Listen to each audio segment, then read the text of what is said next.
masasabi mo sa eleksyon, Bentong? Wala, hindi naman ako boboto.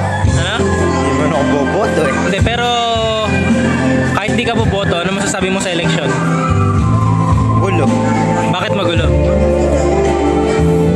Ewan ko, basta magulo. Ha? Ewan ko, basta magulo. Hindi, paano mo nga nasabing magulo? Marami bang nasasaktan? Marami bang kung ano-ano? Kami nagpapatayan. Bakit? May alam kang nagpapatayan ng politiko? Mga pamphlet lang. Ha? Mga pamphlet. Pamphlet nagpapatayan? Pamphlet. Ah, bomb threat. Marami bang bomb threat dito? Hindi naman sa dito na ano, Mindanao. Sa Mindanao? Oo. Paano nakarating sa'yo? Sa balita. Paano kung botante ka na, sino yung iboboto mo?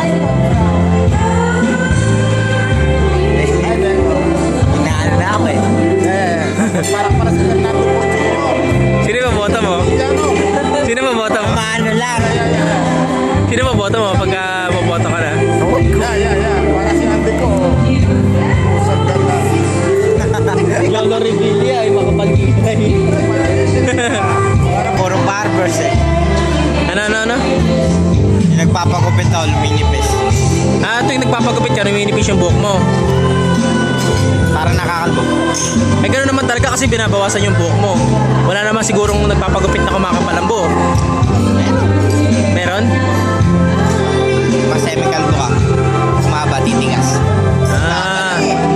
Ano masasabi mo sa barberong gumupit sa buhok mo?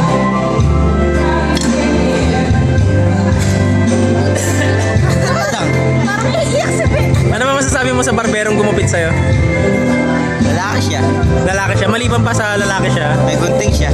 Tapos, ano masasabi mo doon sa gunting na ginamit niya? Siyempre matulis. Nagupit yung buhok ko eh. Matulis, di ka natusok. Hindi. Baka matalim. Matulis yung dulo. Ba't, paano ba magupit yung barbero mo? Pasulok. Pasulok.